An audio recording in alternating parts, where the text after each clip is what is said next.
Hi.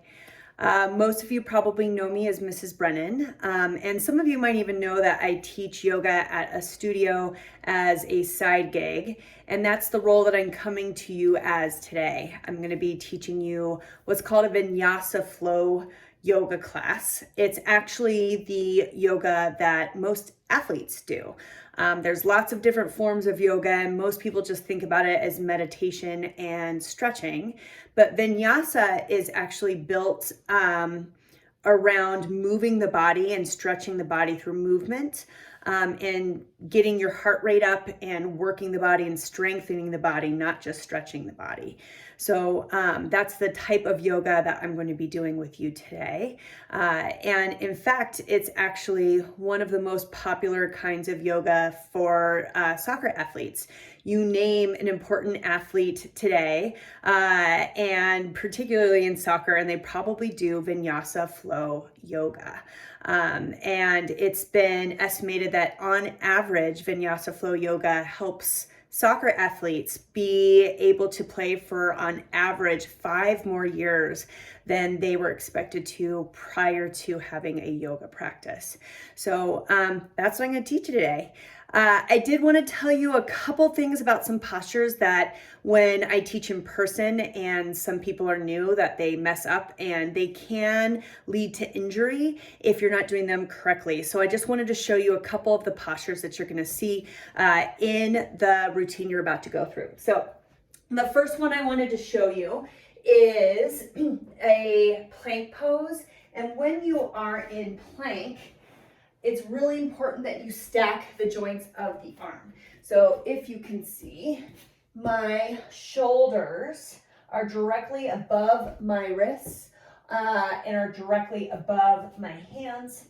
And I want you to look really closely at my booty. A lot of times you guys kind of do this when you're first starting yoga. So you might be able to see a little bit easier if I'm here. That is just telling me that your core actually needs to be strengthened.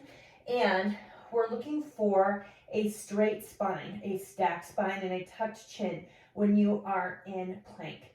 And that's because it's going to alleviate any stress you have from your shoulders. So this is what your plank should look like. Next thing I wanted to show you is, I'm just trying to get my mat positioning a little bit better. Next thing I wanted to show you is Warrior One. So from downward facing dog, which looks like this, we'll inhale the right leg high, and then exhale, step it on through into a Warrior One position. Now Warrior One looks a little bit different. If you look at my back leg, it's a little further out and more towards the front of the room.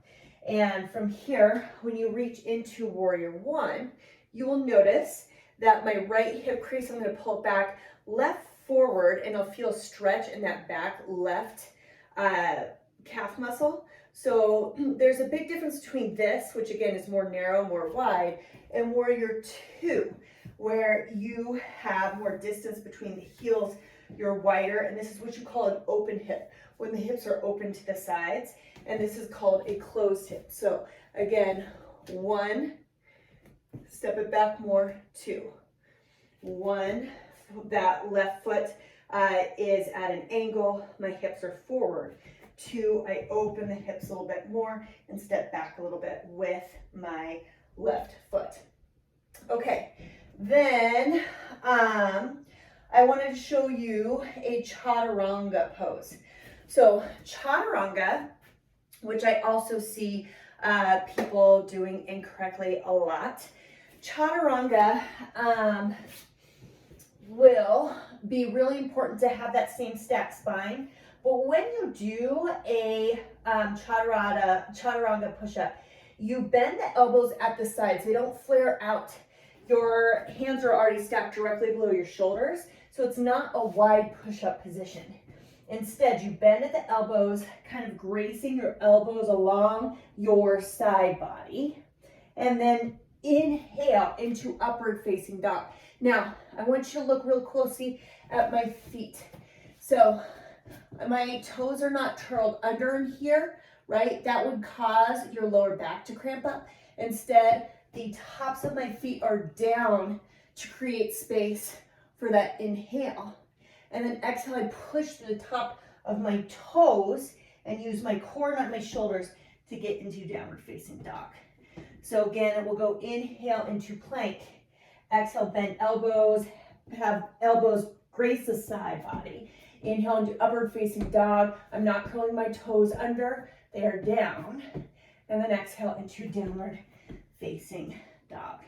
There will be tons of new postures for you to check out, but that should be enough for you to get a little bit of a feel for how to correctly align some of your postures. And again, those are the ones that I see people mess up a lot. So, okay, the next video will actually go through the routine, and that way these are separate and you don't have to watch it each time. Okay, I'll see you in the other video. Bye.